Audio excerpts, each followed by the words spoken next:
Assalamualaikum warahmatullahi wabarakatuh. Sebelumnya, perkenalkan nama saya Muhammad Adiansyah Mu'azizan dengan NIM 3420059. Saya membuat video ini guna memenuhi tugas ulangan akhir semester hadis dakwah.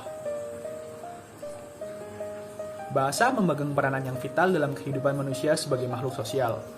Manusia dikatakan sebagai makhluk yang berpikir dan berbudaya karena memiliki bahasa. Salah satu aspek kehidupan manusia yang tidak dapat lepas dari peranan bahasa adalah kegiatan berdakwah. Dakwah merupakan suatu proses penyampaian pesan atau informasi yang dimana bahasa sebagai sarana penyampaiannya.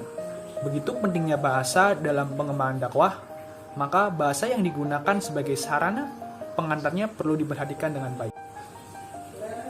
Dalam video kali ini, saya akan memaparkan pemahaman tentang bahasa dakwah dalam hadis. Sebelumnya, kita akan membahas bahasa dakwah dalam Al-Quran. Pemilihan kata yang tepat ketika berdakwah diklasifikasikan Al-Quran dalam beberapa bentuk sesuai dengan mat'u yang dihadapi. Ada 6 prinsip komunikasi bahasa dakwah dalam Al-Quran yang menjadi panduan dalam berdakwah. Yang pertama, ada qaulan layyina. Perkataan qaulan layyina terdapat dalam surat At-Thaha ayat 44 yang berbunyi yahsha aw yatadzakkaru la'allahu layyina qalan lahu faqula, yang artinya maka berbicaralah kamu berdua kepadanya dengan kata-kata yang lemah lembut, mudah-mudahan ia ingat dan takut. Dalam bahasa Arab, perkataan layyina mengandung maksud berlawanan daripada kasar. Dapat kita pahami bahwasanya qaulan layyina adalah perkataan yang halus atau lemah lembut. Selanjutnya ada qaulan baliha. Qaulan baliha mengandung bahasa yang balik dalam keadaan tertentu. Contohnya penyampaian dakwah yang tepat untuk orang munafik, bukan yang indah dan lembut tetapi yang balik. Selanjutnya qaulan masyura. Dalam bahasa Arab, kalimat masyura berasal dari kata yasyara. Jika masyura menjadi sifat dari qaul, maksudnya adalah perkataan yang mudah diterima dan pantas didengar. Selanjutnya, qaulan karima. Dalam bahasa Arab, qaulan karima mengandung maksud yang penuh dengan kebajikan. Jika dihubungkan dengan qaul, maka sahlan wa layyina, yaitu perkataan yang mudah dan lembut. Selanjutnya, qaulan sadida. Dalam perspektif ini, Al-Quran menyebut istilah qaulan sadida, yaitu diterjemahkan sebagai perkataan yang lurus atau benar. Selanjutnya, qaulan ma'rufa. Salah satu pengertian ma'rufa secara etimologis adalah al-khair atau al-ihsan, yang bermaksud yang baik. Jadi, qaulan ma'rufa mengandung pengertian perkataan atau ungkapan yang baik dan pantas. Pembahasan selanjutnya tentang bahasa hadis. Sebagai pejuang bangsa Arab, Nabi SAW terlahir dan besar di negeri yang ahli bahasa dan ahli sastra. Dengan demikian, tidak jarang hadis muncul dengan keadaan bersastra. Bangsa Arab memang terkenal dengan kemampuan dalam menguasai bahasa-bahasa sastra. Oleh karena itu, bahasa hadis dalam konteks dakwah itu ada beragam dan juga bervariatif. Contoh bahasa hadisnya yaitu seperti qala Rasulullah sallallahu alaihi wasallam wailul li'aqabi minan nar, yang artinya bahwasanya Rasulullah sallallahu alaihi wasallam bersabda, celakalah tumit yang tidak terbasuh air wudu dengan api neraka. Hadis riwayat Bukhari nomor 165 Muslim.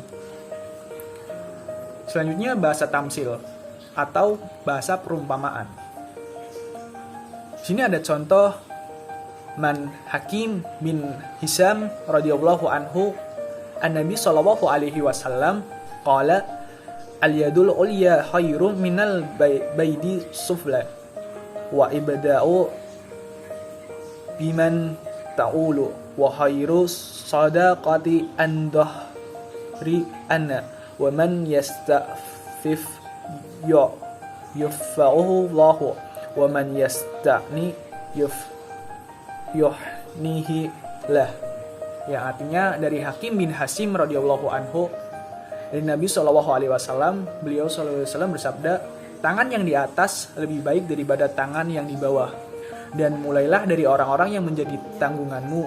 Dan sebaik-baik sedekah adalah yang dikeluarkan dari orang yang tidak membutuhkannya. Barang siapa menjaga kehormatan dirinya, maka Allah akan menjaganya. Dan barang siapa yang merasa cukup, maka Allah akan memberikan kecukupan baginya. Dalam hadis ini, Nabi SAW bersabda melalui perumpamaan atau menamasilkan tangan di atas dan tangan di bawah.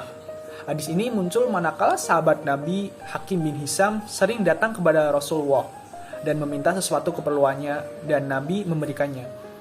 Begitu keperluannya habis, ia datang kembali kepada Nabi hingga beberapa kali ia datang kepada Nabi serta meminta bantuan. Nabi pun selalu memberikannya. Dari sini dapat ditarik kesimpulan bahwasanya derajat orang yang memberi selalu lebih tinggi daripada orang yang derajatnya meminta-minta. Namun dari sisi lain bahwasanya Nabi menegur yang hanya meminta-minta tanpa ada usaha kerja ataupun meminta-minta semata-mata sedangkan ia tidak pernah memberi. Bahasa selanjutnya adalah bahasa analogi. Dalam hadis diterangkan bagaimana Rasulullah SAW menganalogikan suatu peristiwa untuk mendamaikan dan menetralkan keadaan. Bahasa selanjutnya adalah bahasa majasi.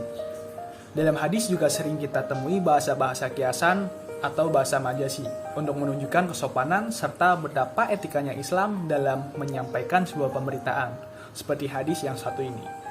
Qala Rasulullah SAW, asra'ukunna lahaqqan bi atwalukunna yadan qalat faqunna yatawalna ayaduhunna atwalu yada qalat fakanat atwalana yada sayyibu li'annaha kanat tahmalu biyadiha wa tasaddaq, yang artinya yang paling cepat menyusulku sepeninggalku nanti di antara kalian adalah yang paling panjang tangannya. Para istri Nabi mengira bahwa yang dimaksud oleh beliau adalah secara fisik, yang benar-benar panjang tangannya. Sehingga mereka para istri saling mengukur tangannya, siapa yang di antara mereka yang paling panjang, maka mereka yang paling cepat menyusul Nabi SAW. Padahal sesungguhnya yang dimaksud dari tangan yang paling panjang adalah yang paling banyak kebaikannya dan kedermawannya. Dan terbukti bahwasanya yang paling cepat menyusul sepeninggal Nabi adalah istri Nabi yang bernama Zainab bin Jahsy, karena beliau terkenal dengan kedermawanannya dan juga sedekahnya dari keterampilan tangannya. Dari kesimpulan pembahasan saya tadi bahwasanya bahasa sebagai alat komunikasi merupakan media yang tidak dapat dilepaskan dari pengembangan dakwah. Bahasa mempunyai peranan yang sangat besar dalam sejarah perkembangan dakwah. Karena sungguh Allah menurunkan setiap rasulnya dengan bahasa kaumnya, agar setiap kaum yang didakwahi para rasul mengerti tentang apa yang harus mereka lakukan dan apa yang harus mereka kerjakan. Jadi bahasa sangat penting dalam dakwah yang kita lakukan. Karena itu memahami bahasa dalam dakwah adalah sebuah keniscayaan bagi kita semua. Maka berdakwahlah dengan akhlak yang telah diajarkan Rasulullah SAW, ajarkanlah akidah dengan tauhid yang telah dilakukan Rasulullah, dan tanamkan bahasa yang indah dalam setiap ucapan dakwah yang kita lakukan. Karena semua berasal dari bahasa dakwah. Mungkin itu saja yang bisa saya sampaikan. Kurang lebihnya mohon maaf. Billahi taufik wal hidayah. Wassalamualaikum warahmatullahi wabarakatuh.